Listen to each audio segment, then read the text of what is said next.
Hi, I'm Riz Khan. The sound of music is at the heart of both stories in this week's episode. از عشق از امید از فردا نمیترسی من ایستاده و استوارم چون دغدغه مردم این شهر حجابت یک بهار آزادی. Women within and outside Afghanistan have raised their voices in protest at new Taliban rules, which include banning them from singing, reciting, or even reading aloud in public. My guest will tell us what life is like now for women in Afghanistan and how the international community is responding. Me and him are like telepathic, you know what I mean? I know my brother better than anybody else. When both come together, we have greatness. And more than 1 million music fans scrambled for tickets to hear the British band Oasis reunite on stage for the first time in 15 years. So 3 decades after their infamous chart battle with Britpop rivals Blur, we'll ask, who really won? But we start with Afghanistan, which recently marked 3 years under Taliban rule after the US and its Western allies pulled troops out of the country as the Afghan government's army crumbled. It was a chaotic departure which sparked desperate scenes at Kabul airport as thousands of Afghans fled what they feared would be persecution by the Taliban. Millions more joined the exodus abroad, while a further 3 million people remain displaced internally. Most of these are women. Well, despite initial promises of fair treatment by the Taliban rulers, the erosion of women's freedoms has progressed from curbing education to encompass almost all aspects of their everyday lives. The latest decree requires women to be completely covered and accompanied by a male family member when outside the home, and their voices must not be heard. No reading allowed, no reciting poetry, and definitely no singing. Well, critical voices in the international community have accused the Taliban's policies as amounting to gender apartheid. But the Taliban have rebuffed such attacks, defending the new rules as necessary to promote virtue and deter vice, and maintaining that the new laws are based on Islamic teaching. All of which leaves us with some essential questions. What is the best future women can expect within Afghanistan? Were the Western powers naive to believe women's rights would be protected by the Taliban, or were they resigned to sacrifice those freedoms when they withdrew their forces? Is the international community powerless to influence the Taliban's stance on women? What are Islamic leaders around the world saying about the issue? Is it arrogance to even try to interfere with the Taliban system of government? And what is the likelihood of Afghan men and women uniting to oppose the restrictions? Well, I'll be joined today by 2 women who know this subject inside out. Later, I'll be speaking with one of the United Nations' most influential voices on discrimination against women and girls. But first up is Shukriya Barakzai, a former Afghan ambassador and member of parliament who was attacked for her views supporting women and forced to flee her country. She joins me from London, where she's a member of the Afghan Women Coalition for Change.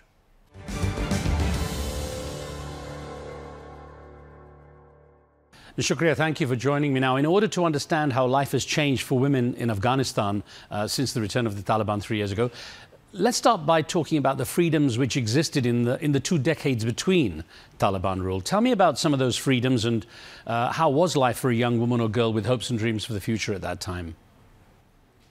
Well, thank you, Mr. Riz Khan. Life has been dramatically changed in the past 3 years for women in Afghanistan. You may not believe, and from 2001 till 21, the journey of Afghan women the achievement was tremendous. We had women, more than 30% in the government administration body as a civil servant. Beside of that, women as ambassador, as a governor, as a mayor, as a minister, as advisor, as those whom they are leading very high and key position, such as Independent Human Rights Commission in the government of Afghanistan. When I say members of parliament, they all were been elected member by the people of Afghanistan. We had freedom of expression. We had saved equal rights through the constitution. But where we are today, who we are now, is just, we are not even existing according to the law that had been imposed on us in the past 3 years. Even we don't have the right to go to school beyond year 6 or grade 6. I will touch on some of those in a moment, but you pointed out how prominent the roles were for some of the women in that period without the Taliban controlling the country. Yourself, for example, were a member of parliament. You were also an ambassador. How much did your life change then? It's very difficult. God forbid, I hope no one will taste or be through such a journey that I was. Being a member of parliament, being a prominent journalist, and being someone to feel and proud about your country, and being ambassador and diplomat, and today dropping level down, living in exile without any identity. Those women we trained in Afghanistan in the past 20 years for leadership. Unfortunately, today those projects was been shifted. We have to teach them how to make the clothes and how to cook, how to bake. This is the real change which is in the 21st century happening in Afghanistan. So let's go through some of those decrees that have come into place most recently and the impact they're having. The voice, face, and body of women are not anymore our own property. So by those decrees and by such a restriction rules, they're really eliminating the self-confidence among women. So right now, women in Afghanistan, we are not the second citizen, we are not a third citizen, we are not a citizen at all. We are not counting as a human being.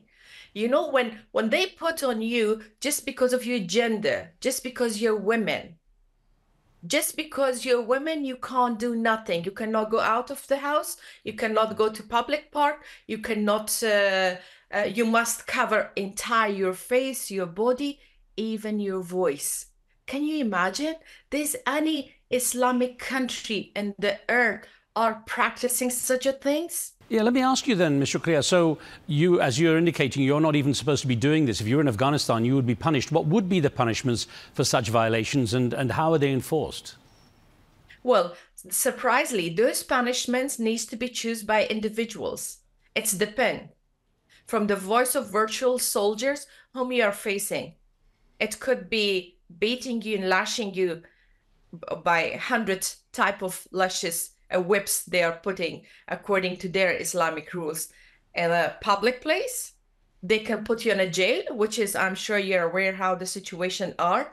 These unlaw arresting include tortures, include rapes, include mental and physical illness, which is women are living at the moment. So unfortunately, even they don't put a proper kind of punishment. Every individual can take step in action against you, including the taxi driver, which will be avoiding to take you because when you don't have a male chaperone with you or mahram. You know, I hope to get a chance to speak with the Taliban's representatives to get an idea for what the reasons are. But what do you see as the Taliban's justification for these measures?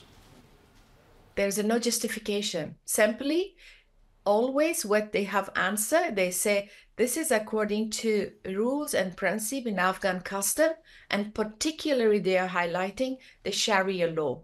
But the Sharia, the Islam, is not only a special Islam for Afghanistan. The Prophet Muhammad didn't send a different chapter of Holy Quran to the people of Afghanistan to be divided by the rest of the Muslim world. When it comes to covering up completely, why is the responsibility put on women as possible temptresses? It basically suggests that men are weak-willed, doesn't it? Worse, because according to Islam, first of all, you have to have control on yourself. The self-confidence should come from men. But it's not only face now, it's also the voice of women. So it's not like men are going to be irritated by the physics of women, by the face. Even their voice could bring something to the women, according to Taliban interpretation. But this is not, would you believe that? It might happen? Why the women of Afghanistan should pay all the cost for such a weak government and men in Afghanistan? Why we should put ourselves in a jail, in a cage with the all cover, even we were not able to breathe oxygen properly, just because of sick of the men? They don't have control on their sexual desire? I think this is the most ridiculous justification they are bringing.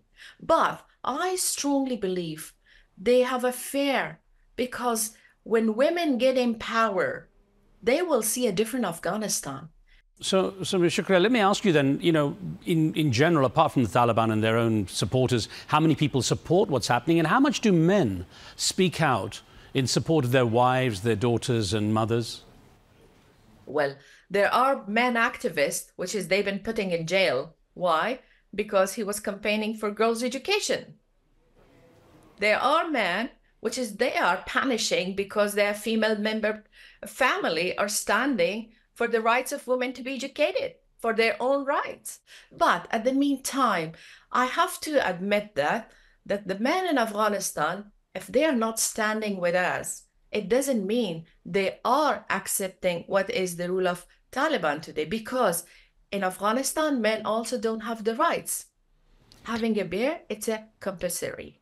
Let me ask you, as an advocate of women's rights, you were attacked for your views. Describe what you went through. Oh, I've been through so many things in my entire life because I was against, and still I'm against warlordism. I'm against this fanatics of explanation of Islam in my country. I'm against all those kind of occupation which was been imposed on the people of Afghanistan. I lost my 2 kids during the civil war in Afghanistan. More than 8 times they were suicide, including suicide attacked on me, but that miraculously I survived. So this is not the individual. If you see in the social media, they label me from head to toes, but I never give up, because this is not the situation. How we've been through the difficult time, the tough time, the challenge made us to be ourselves.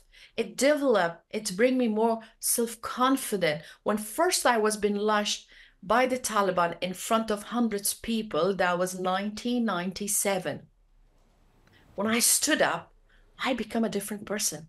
I become the founder of a homeschool in Afghanistan, and I continue my journey till now. Now, of course, there's been criticism of the Western allies who essentially just left the country in the hands of the Taliban. Do you feel they were taken in by the Taliban's promises at that time that women would be treated fairly? Or do you think that the Western allies simply were willing to sacrifice the plight of women due to the political pressures they felt at home to bring back their armed forces after years of fighting, obviously, with the Taliban and suffering so many casualties?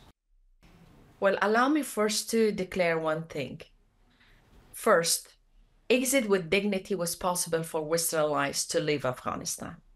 Second, they shouldn't impose on us a fake process under the name of peace process. Third, they shouldn't sign such a shameful document in Doha with the Taliban on 29 February 2020. So these 3 things may not happen. If they could avoid these 3, we may not be in a miserable situation as we are today. The people of Afghanistan was feeling we've been badly betrayed by our Western allies. But today they are not even themselves accountable, although they bring in power the Taliban, because the Taliban was fight for 20 years. They weren't able to control even one district. How come within a 1 year time after Doha agreement and after the agreement between US and Taliban, they seized power, they took over the entire country, the power? But I also like to say it's also the duty of Afghans. We need to wake up. We shouldn't sacrifice our life anymore for Western or Eastern values. We should stick what is our geography, what's our culture, what's our religion, and we should stand up on our own feet. Shouldn't let anyone to lead us. Let me ask you, do you expect another exodus following these new limitations imposed by the Taliban? And do you feel that there's also the chance that some countries will be less welcoming to Afghan refugees than they were, say, 3 years ago? Well, nowadays, you heard about the deportation from Germany. Afghans was been deported from Germany to Kabul, Afghanistan, without any protocol between the 2 states. On the other hand, the borders are been shut down because of the behavior of Taliban and etc. And this is in the history of Afghanistan. In the past 3 years, 8 million Afghans left their houses. But still, there are some doors open. But for how many years Afghans should be refugees and refuge to other countries? And the refuge country, the host country behavior also towards Afghanistan is getting worse and worse day by day. So this is the civilian of Afghanistan. This is the ordinary people of Afghanistan are paying that price. And thinking about how countries receive Afghan refugees and so on, you're living in the UK, and I'm wondering, what were your thoughts during the recent riots by right-wing groups against refugees recently? It's very sad. It's very sad. This is, I think, those whom they come teach us what's human rights, what's value of human being, and everyone is quite equal in their society. There's a freedom of expression, freedom of religion, those things. These are kind of slogan for Western and those kind of soft weapon to be used against other. Well, still, I am not complaining. Still, I'm just a resident in the United Kingdom.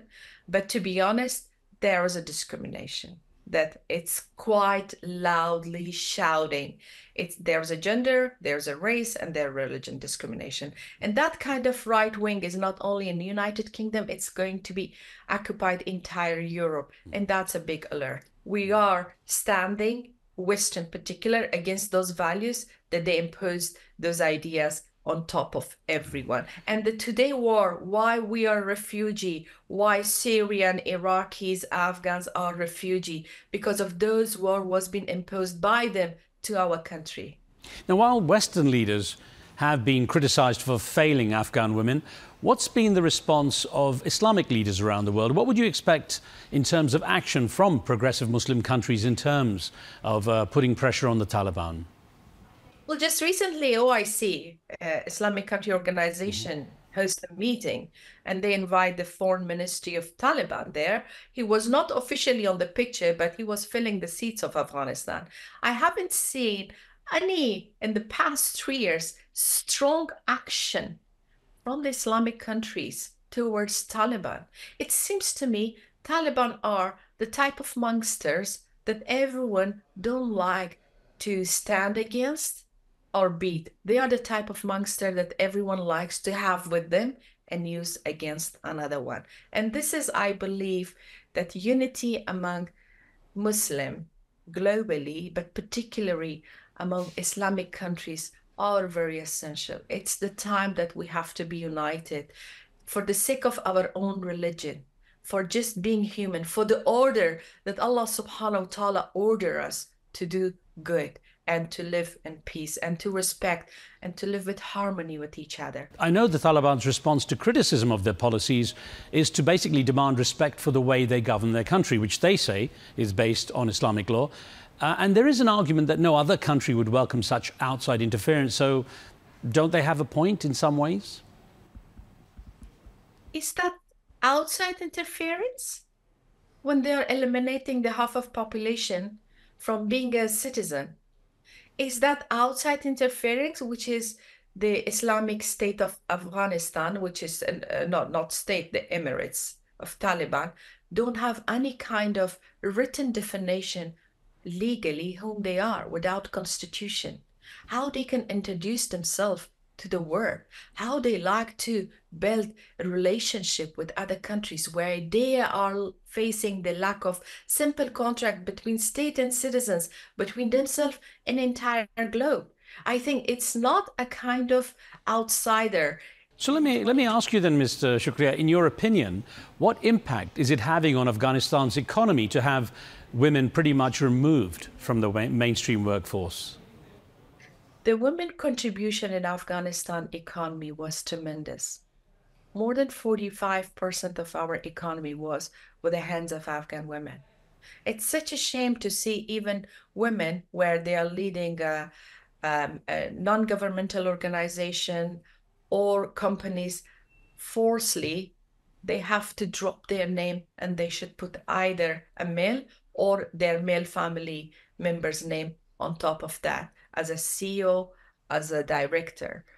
When it comes to the women, don't be surprised if Afghanistan will be lacking the medical doctor in the coming years. A female doctor will not be anymore there, not a female journalist, not a female engineer, not a female entrepreneurs. So this is how the contribution of economy is not only coming by men. Every society, every country, every bird needs to fly with two wings. With one wing, no one can fly. And today, the Taliban likes Afghanistan to fly with one wing. It's impossible. That's why we can see the backlash. That's why we can see the poverty. More than 20 million people live below poverty line. And if you see the situation of Afghan women, particularly when the Taliban cut their salary just to 5,000 AFs per month, and that's like $75 per month for those women, which is they are in charge of their entire family nafaka. I mean, like they're in charge of their family rent, house, food, electricity and everything. It's impossible to survive with that. You know, we've seen in recent days women both within and outside Afghanistan post videos on social media defying the new rules by singing. Well, Shukriya, outsiders might be surprised to know that the internet and social media is widespread in Afghanistan. Why do you think the Taliban permits it? Well, the Taliban already banned few famous social media platforms in Afghanistan. And the Taliban also arresting those people that they are active in a social media inside of Afghanistan. What technique we are using? They are sending posted to us, and we are sharing with the media, with the social media outside of Afghanistan, just for the sake of their safety. But I will not be surprised if soon Taliban will put some restriction even for the internet access, and that would be a big disaster because that will damage the online education, which is most of the women are taking. We are trying to deliver education online. It's not really going to be replace the proper education system, but this is how we can do today. If the Taliban will go and order that one, that will be another disaster and another bad chapter for Afghanistan and women in Afghanistan in particular. How do you see the direction of travel with this issue? Is there any prospect for a popular resistance within the country, or with boys being taught this new reality in Taliban religious schools, should we all just be resigned to a generation of women being increasingly subjugated by Afghanistan or in Afghanistan?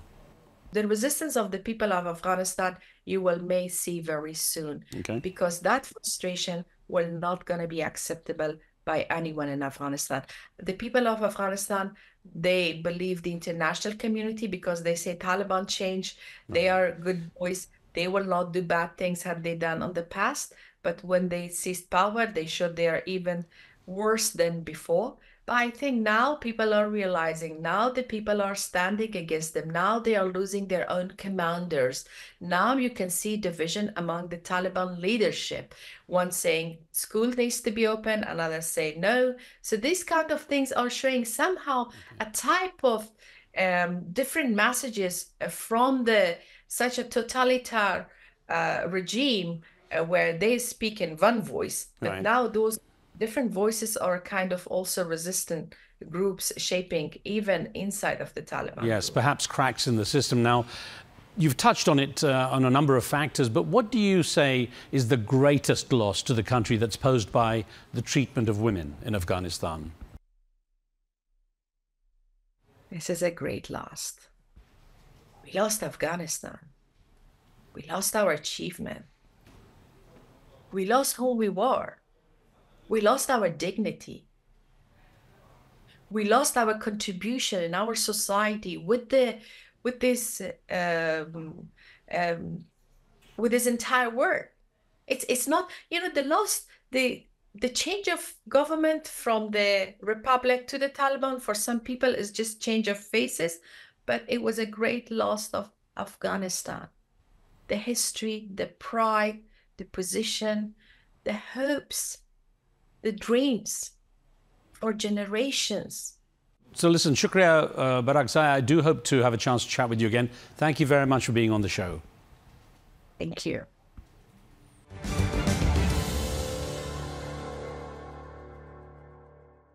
My next guest is Dorothy Estrada Tank.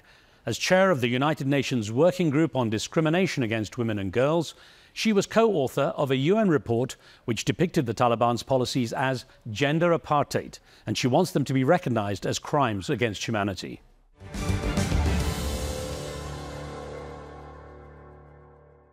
Dorothy, thank you very much for joining me. Now, you've been following the policies of the Taliban for some time now, and you've visited women in Afghanistan.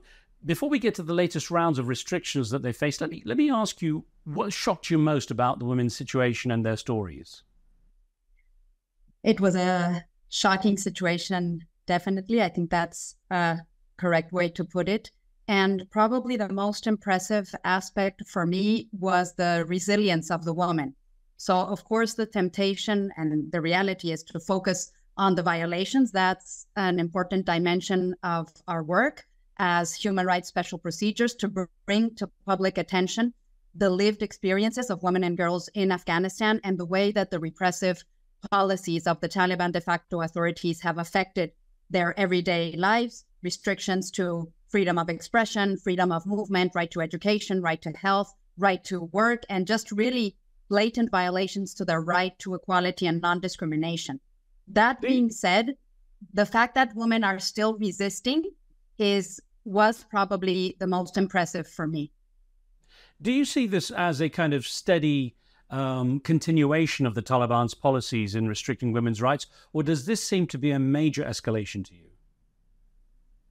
I think it's a continuation to some extent, not only of the policies that the de facto authorities have implemented since August of 2021, but even sad, tragic repetition of some of the policies from the first time that they were in power, from 1996 to 2001. So we do see a continuum, a line of follow-up of these policies that are a manifestation of something that is symptomatic, it seems, in the Taliban ideology, in the sense of instrumentalizing their interpretation of religion and their idea of society, the ideal society that leaves out, marginalizes, and commits inhumane acts towards women and girls. But at the same time, we see an escalation because we see this turn into law. So we see a somewhat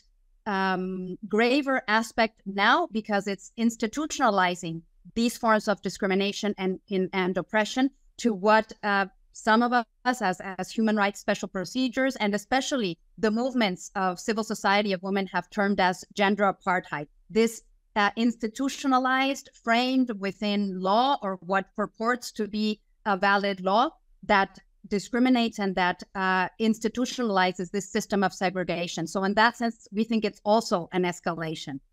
What do you think is their ultimate goal and their ultimate view on where women should fit in society? I mean, do you see this as something just the next stage of more restrictions, or do you think ultimately they're kind of reaching their goal already?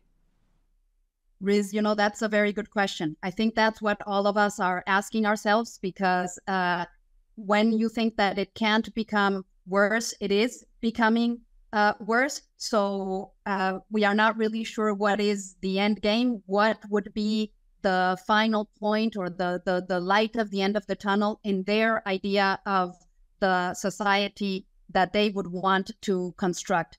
But from a human rights perspective and the human rights obligations that Afghanistan as a state has and has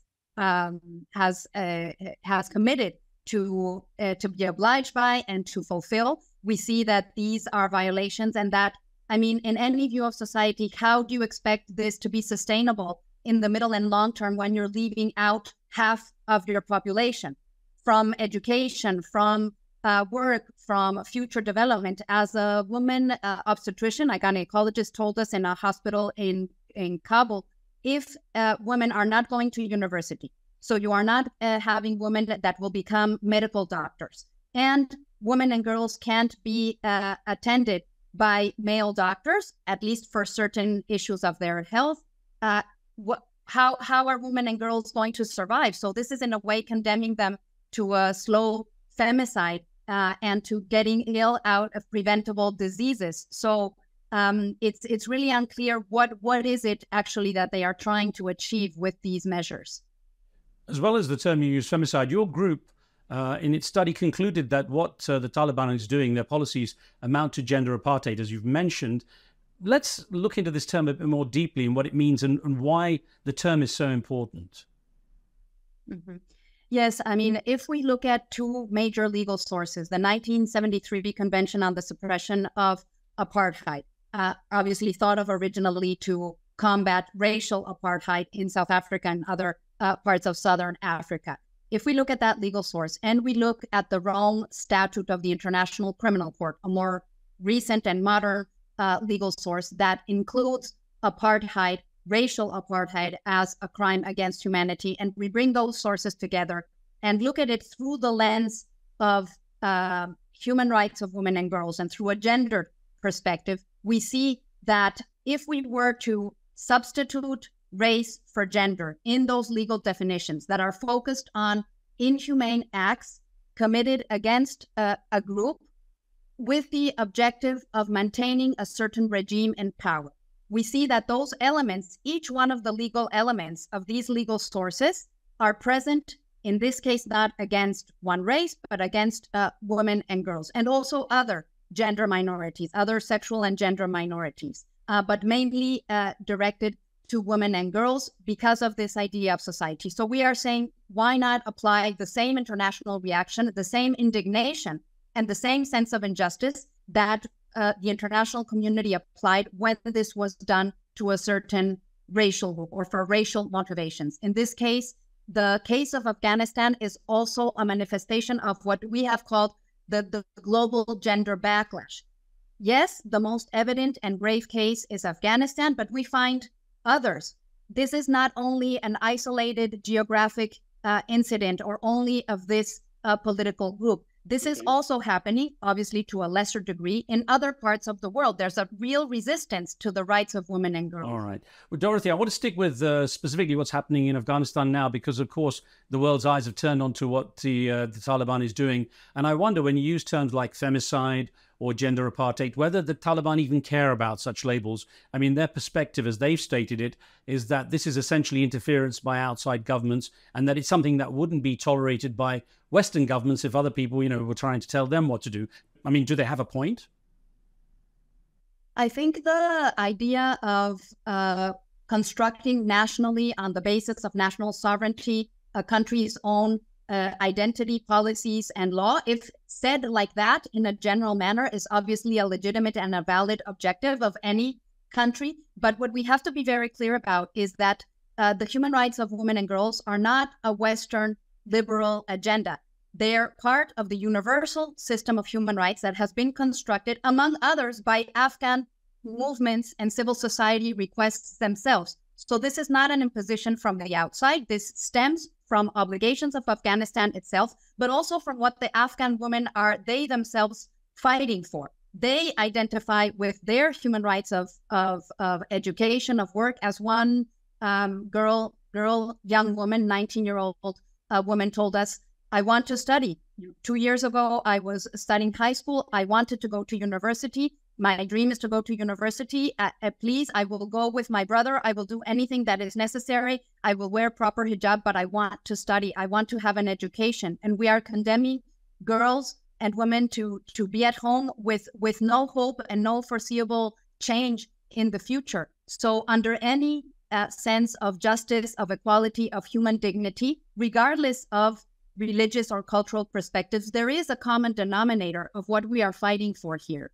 Was the West, the Western allies, were they naive to believe the Taliban would give women freedom, or did they pull out knowing that perhaps there was some risk of these freedoms being curtailed by the Taliban's policies?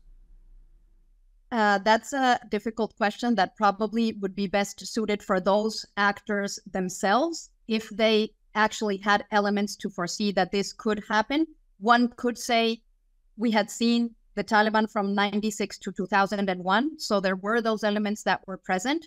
Even in the first months of this term of the Taliban de facto authorities, when they said, we will reopen schools, this will happen, this is just a temporary measure, there was still a window of time where the international community and those allies gave them the chance to do. But what is clear as of now, 3 years later, and with this last step of the so-called morality law, is that they are not stepping back, and that this is even becoming deeper and stronger. What leverage do you think the international community actually has over the Taliban now, Dorothy? You know, I think it's a matter of political will and political decision.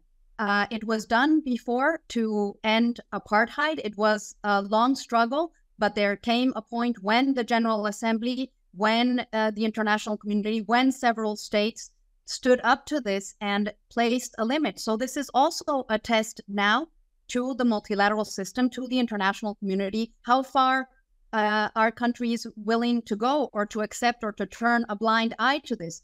So this is not only a matter of responsibility of the Taliban de facto authorities as the governing power in Afghanistan, but the rest of countries, not only neighboring countries, but really all of countries. So if it was possible then, why is it not possible now with a stronger feminist movement and transnational alliances of women that didn't exist 20 years ago, or at least not in such a strong and interconnected manner? The issue, though, is that threatening to cut humanitarian aid basically just affects the most needy, doesn't it? Yes, that's true, although that's not the only avenue possible, right? That is one issue that has been on the table as a form of possible leverage, but that's not the only element that the international community has. There's all types of economic engagement, international contracts, thinking of development of infrastructure, things that one would presume, and from what we hear from actors there, the de facto authorities are interested in. So why not use that for a positive and engagement, what we have called a principled pragmatism or a principled engagement? So it's not a matter of isolating them completely, but of putting certain conditionalities. For example, in the Doha process, in the international meetings, have women. How can you have a meeting where you're going to speak about human rights and you don't have women at the table? That's not only a responsibility of the Taliban. What about all the countries that committed to Security Council Resolution 1325 in the year 2000 to have women present?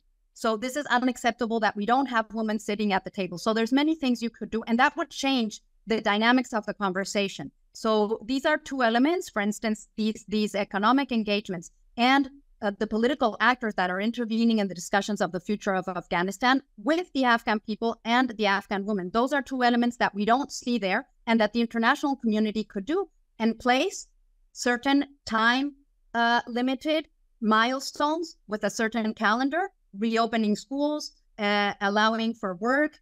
There's so many things you could do with the political will, and saying, if you want to be a part of the international community, you have to comply with these minimums. You did say that having no women at the table at the Doha discussions was obviously not the right way to go about it, but the UN was criticized for going to Doha to engage when they had agreed not to have women's issues on the table in the first place, on the agenda, and not having any representatives from Afghan civil society. So looking back on that, was that was that a mistake that perhaps gave more credibility to the Taliban regime? Possibly, yes. I mean, I think the happenings that we see since then, and that we have seen in these last 2 weeks with the morality law, in a way testify to the fact that what we were asking as human rights special procedures of bringing with the woman to the table, what we have said since the beginning, is something that would have changed the dynamics.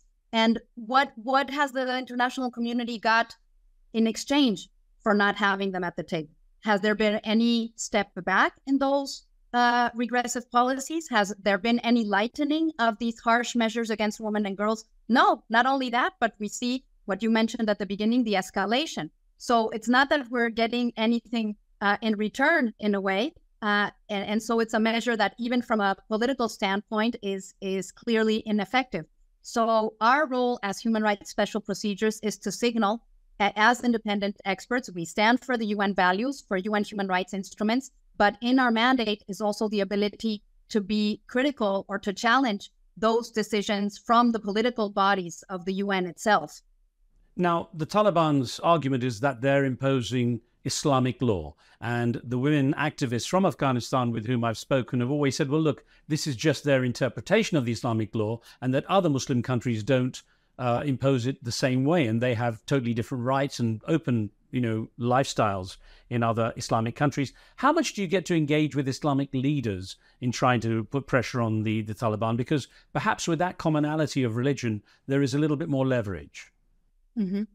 Yes, even being in Afghanistan, we actually met with religious scholars. So they weren't ulama or the religious leaders of community, but they were scholars with great experience and understanding of Islamic law. And they were saying, this is not the correct interpretation. This is not the way that we see society based on Islam. So I think there's a potential that has to be explored more.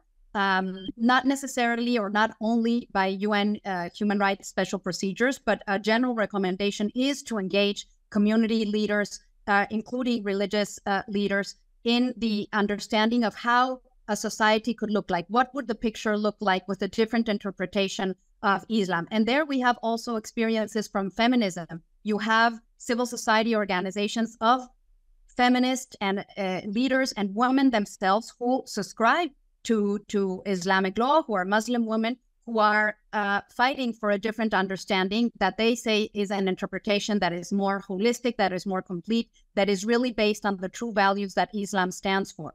So we've seen this as possible, not only from the perspective of government policies in other countries with Muslim majorities, but also from the perspective of how civil society are proposing reinterpretation of religion. And not only in Islamic religion, I must say, this is also done in other monotheistic religions. So it's not a unique movement, and we have to listen more to these actors and leaders.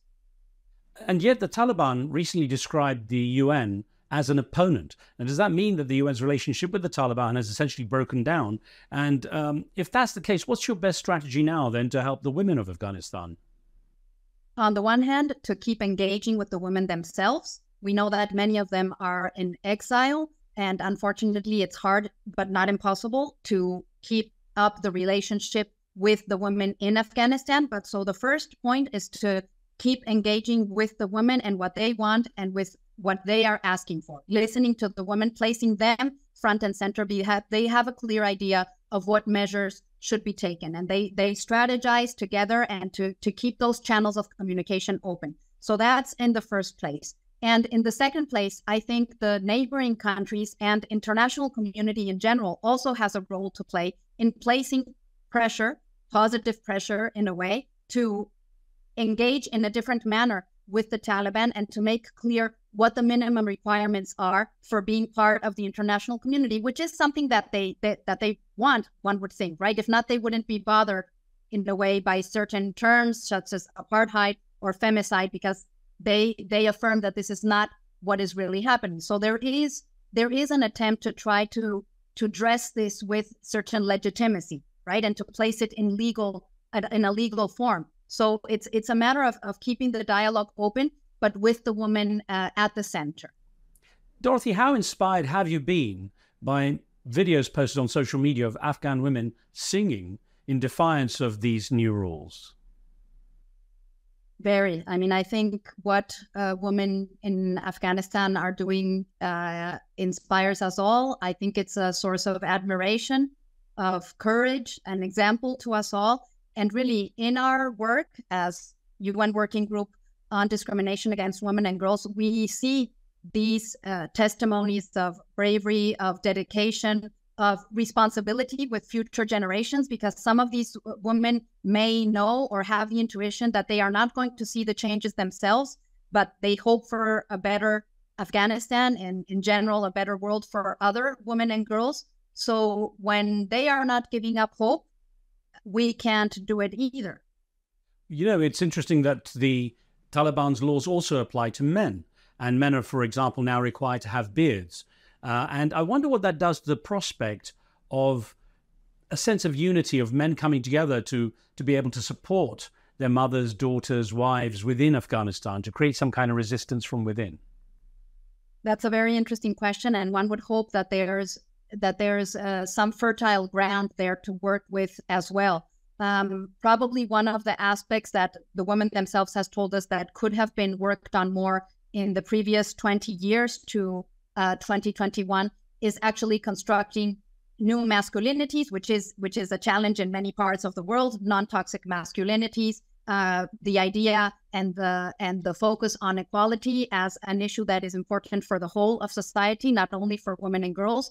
So yes, there's that possibility with men coming together in solidarity with their mothers, sisters, daughters, and we saw this in Afghanistan as well. Even the men who drove them to meet with us, and this was a situation that may have caused them risk, not only to the women but to those who are aiding them. So we do see that, but at the same time, there's the risk that these type of policies that come from the top down and that say that this is the society you have to build, even if you don't agree. And this is also in this last law with the prohibitions, for example, to associate with non-Islamic people. So there's also a harm to religious minorities and so on. There's the risk that these top-down policies then reinforce the patriarchy, because there's also the allowance, the permission in the law for civilians to apply the law as well. So it's private actors in a way taking on that public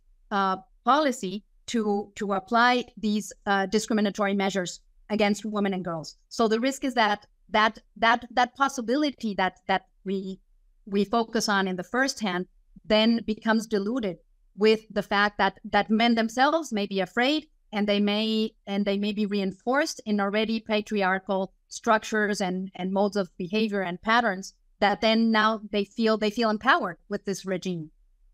Now, looking a bit broader, Dorothy, your work spans obviously not just the work in Afghanistan, but across the world, and you've touched on that. You're not dealing with just numbers, you're dealing with lives, with stories. And I wonder if there are any particular stories of what, the kind of things you've heard that may shock you, inspire you, that stick with you, and perhaps motivate you. Mm-hmm. One was the young woman I mentioned with her dream to go to university, and the resilience and the sacrifice that she was ready to make in order to not lose her university education. Another was a professor who was teaching in a clandestine manner, who was organizing students. She was a professor of psychology at the university, organizing students to receive her classes at home or in any place that they would find themselves, even putting on a ring and pretending to be married, so that if they stopped her in the street, she would say, my husband is ill right now, or because she was single, right? And there's, in a way, it's a society that leaves out or prohibits, in a way, any form of engagement by single women. So the risk that they were ready to take, that she was ready to take for her students, it was her reason of living, in a way, her classes and her students. And really also the civil society leaders and the mothers that were ready to, again, do different sacrifices for online classes and so on. I think the part of education. And then I remember there was one meeting we had and through video. This wasn't in person, in a clandestine school. And when they asked the children, the girls, when they asked them that what they wanted to be, and they said a medical doctor, I want to be an astronaut, I want to be a lawyer. And to think of, for those of us who have daughters and sons, but especially daughters, the way that this regime is depriving them of that, of their rights today, but of their future, I think is shocking, to use the word that you mentioned at the beginning, but inspiring at the same time. But Dorothy, as a final thought, when you look at the situation of the way women are treated in different parts of the world, we've got Mexico has now got its first female president. The US might actually have a female president, depending on how the election goes. And there's a very different situation around the world, where in some places women are really doing well. But of course, even though South Asia's had so many women leaders, Afghanistan now is going totally the other way in the way it's treating its women. Are you optimistic or pessimistic about the future for women across the globe? Mm-hmm. That question goes close to my heart, especially because I'm from Mexico. So actually, the fact that the first female president is going to start her term on next October 1st is a source of hope for many. At the same time, in terms of the possibilities of women worldwide, I think there's 2 points to be made. So one is that it's a positive step that there are women taking these positions of power and leadership. At the same time, as women's movements and human rights and social justice and environmentalist movements more generally, we have to be wary of these leaders to actually comply with human rights of women and girls, right? We know that the fact of having a woman in power is not a guarantee for more feminist or more open or more transparent measures. So we have to keep women leaders, as well as any leader, accountable.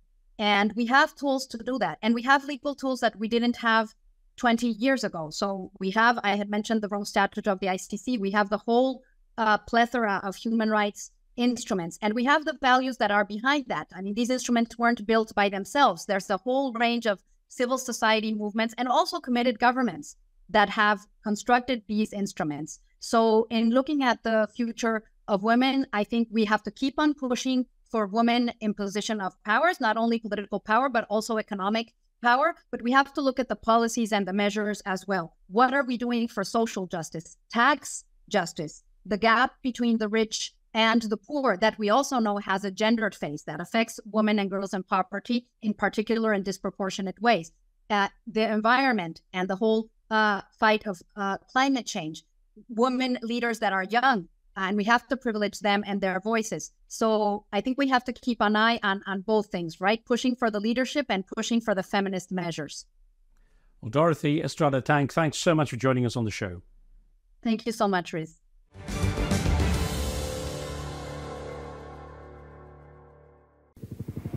Me and him are like telepathic, you know what I mean? I know my brother better than anybody else. When both come together, we have greatness. The announcement that the British rock band Oasis is reuniting for a new tour 15 years after brothers Liam and Noel Gallagher's acrimonious split has caused a sensation in the UK. It's been the most talked about story for a week, with more than 1 million people scrambling for tickets to next year's gigs. And tickets are changing hands for as much as £10,000, over $13,000 on the resale market. Well, hits such as Wonderwall, Champagne Supernova and Don't Look Back in Anger will be performed at the UK's biggest arenas, with the tour then expected to go global. The announcement also reignited memories of one of the most explosive musical feuds in the industry's history, when the so-called Battle of Britpop divided the country between fans of Oasis and Blur in a race for superiority in the music charts. In the 30 years since, there have been plenty of musical feuds and fallouts, such as the tensions between hip-hop giants Drake and Kendrick Lamar, or Kanye West and Taylor Swift. But at that time, Blur versus Oasis became the biggest rock rivalry since the Beatles versus the Rolling Stones. And it's never really disappeared. A new stage play about the feud called The Battle is heading to London's West End next year. So who won the battle of the Britpop bands? Let's revisit the debate with a pair of music experts to look back at the anger and abuse that divided the country by geography, class and culture. Well, I'm joined now by British broadcaster and music journalist Adrian Goldberg and John Robb, editor of the music publication Louder Than War, whose recent interview with Noel Gallagher gave fans new hope of a reunion between these strange brothers. So John, I'm going to start with you and just like to revisit that infamous feud between Oasis and Blur. But let's start with the news of Oasis, which has caused quite a sensation among music fans in the UK and around the world. Tell me how you got that exclusive interview with Noel. Well, the interview I did with Noel was actually, if they definitely made the album, they were going to, well, it came out last week. It was a release of it. They had 2 attempts to record it initially, and the one you actually get to hear is the 3rd attempt to record it. So Noel remixed the first 2 attempts. And Noel was going to do 1 interview for the album. He asked me to do the interview. So it was filmed for them, you know, for Noel's people, Oasis people, whatever it was at the time. This is done months ago, so there's no sign on the band reforming. Now when I think about it, I don't think they'd actually reformed to the point of time doing the interview.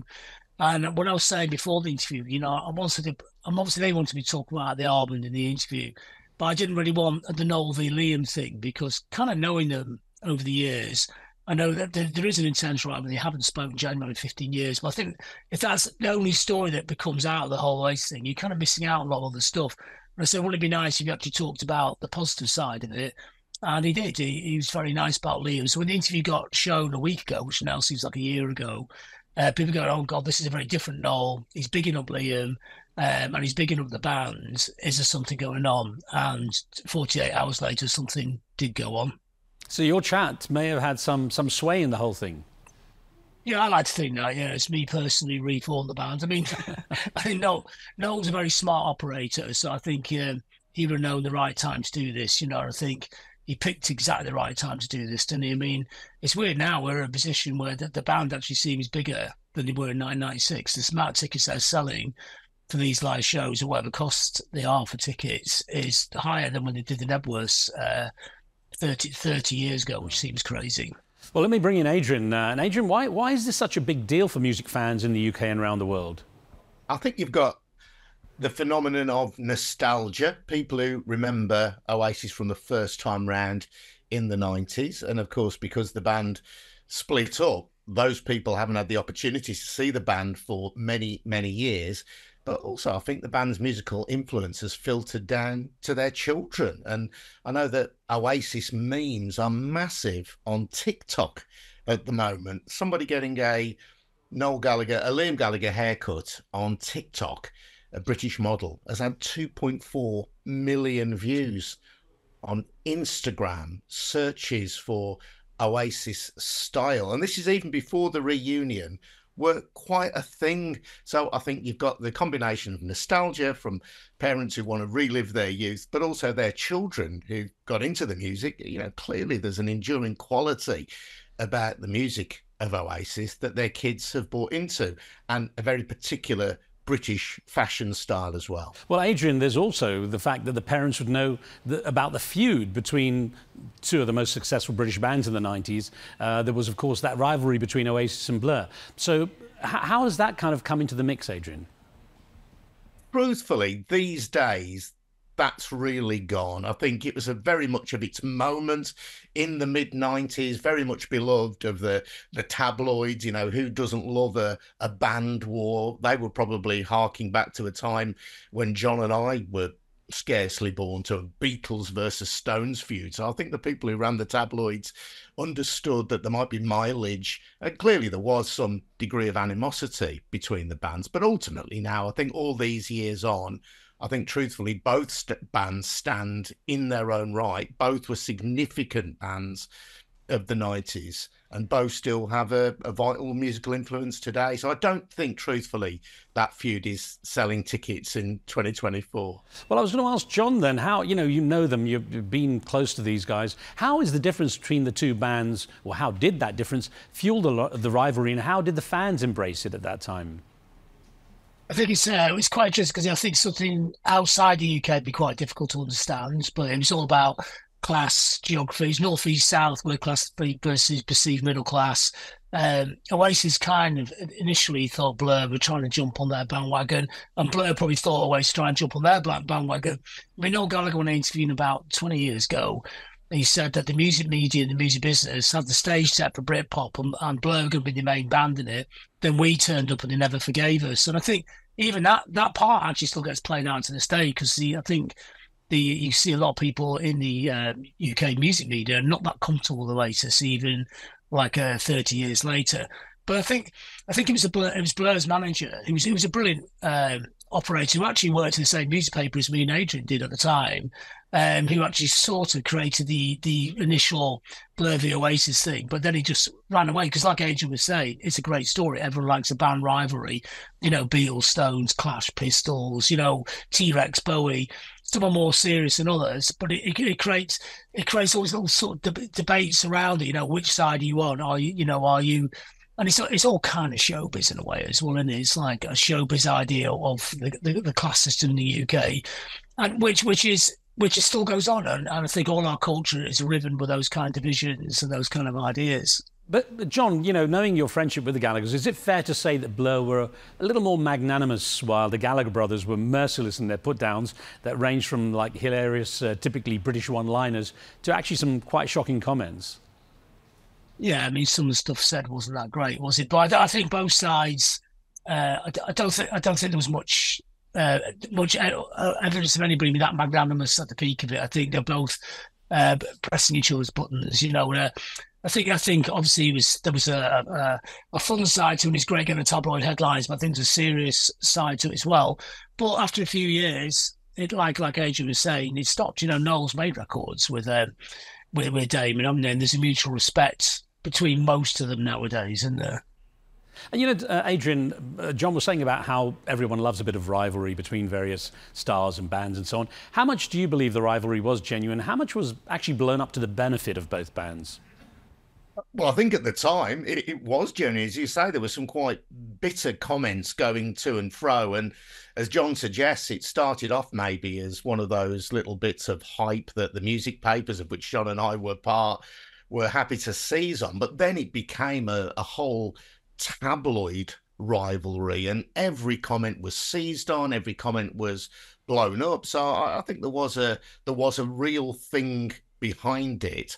But I really do think that was then and this is now. And I don't think it's particularly germane to the music buying public in 2024.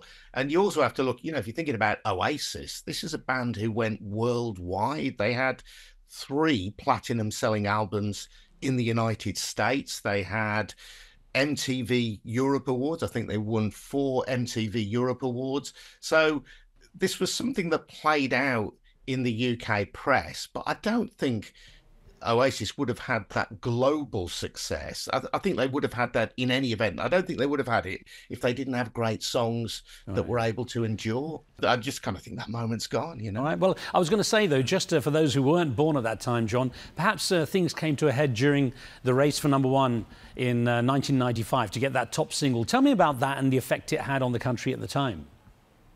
Well, I think that was the peak of it, really, one of the great Britpop wars. I think it was Alan McGee that said that when we lost the battle, but we actually won the war, because the Oasis album came out. They didn't get the #1 single, but their album comes out and is one of the best-selling albums ever in the UK.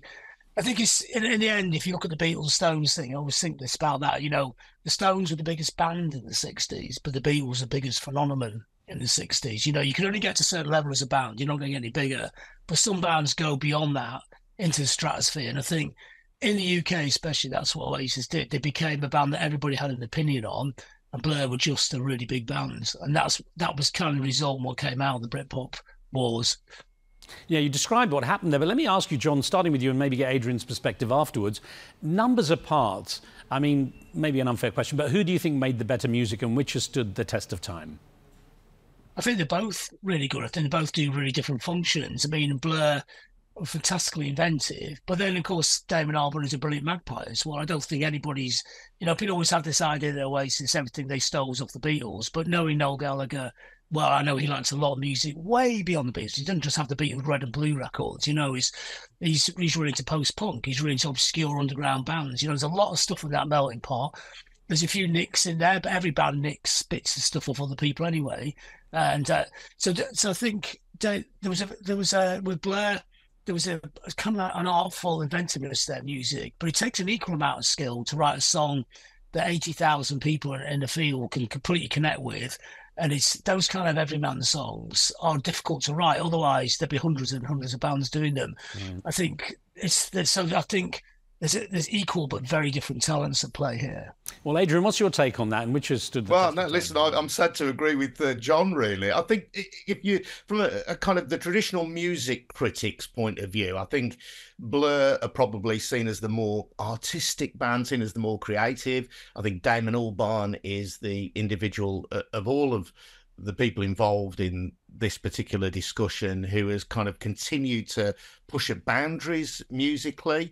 But if I go for an evening out in the pubs and clubs of the West Midlands, which is home to neither Oasis or Blur, and they might have a guitarist there, a singer-songwriter just entertaining people in the pub, what will we hear? We won't hear a Blur song. We will hear, in all probability, Wonderwall or another song by Oasis. And they have got this brilliant ability to write songs that connect with people and connect with people over the decades, and that is not something to be in any way sneered at or dismissed. That's a great talent.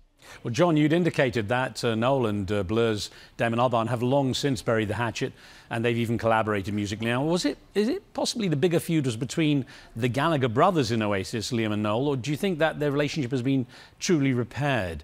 Or perhaps the prospect of a multi-million-dollar payday simply papered over the cracks? What do you think, John?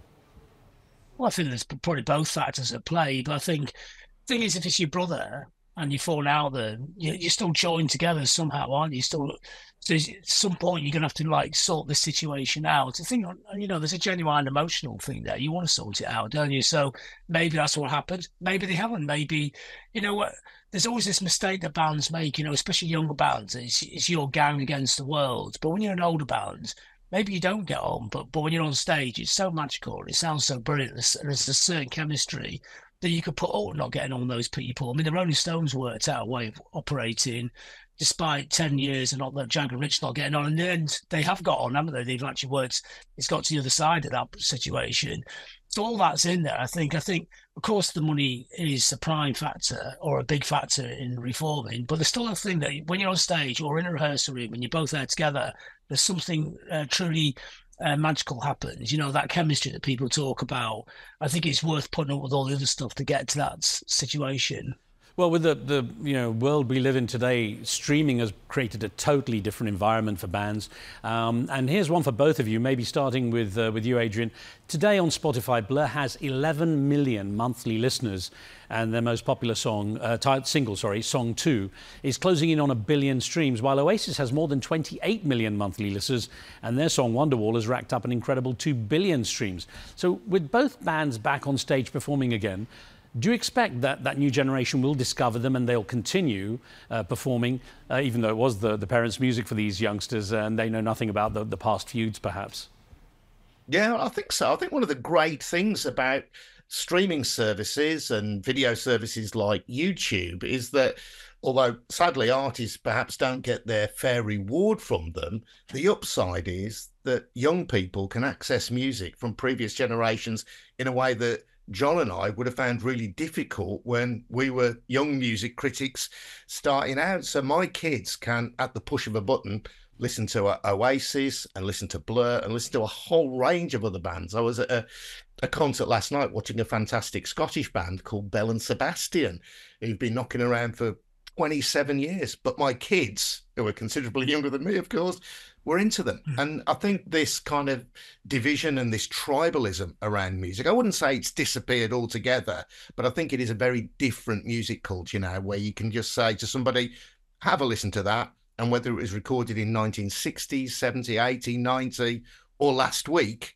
it's just there at the push of a button. So I think young people will continue to discover Blur. They'll continue to discover Oasis. That's brilliant. John, Rob, your thoughts on that? Yeah, I think it's true. I think all music is now contemporary. There's no sense of it being from what, like I remember, like the Beatles when I was growing up in punk. The Beatles seemed like they're from the Victorian times, whereas now it's all level playing field. It's all there at once. I think Oasis have resonated through the generations. I mean, even when they do the solo gigs, if you go to Liam Gallagher solo gig, most of the crowd are about 16 years old. And I think also that's partially to do with his Twitter presence, because I think in a way he's like Britain's oldest teenager. He talks like a teenager, which actually is not a critique really. It's a quite cool thing to do, isn't it? He's funny and he has no filter. And then a 16, 17-year-old's complete, like he's sat there and people put something up, he puts a funny comment underneath, So I think people like that as well, they fit into the modern age. Yes, on certain levels, there is a retrospective thing about them, but on another weird level, they feel very contemporary as well. I can tell you one of the great satisfactions I have with my 18-year-old daughter is that if a song comes up on the radio and it's a remake, I can turn around and say, I heard the original when it first came out. John, Rob, Adrian Goldberg, thank you so much for joining me. Thank you. Cheers. All the best.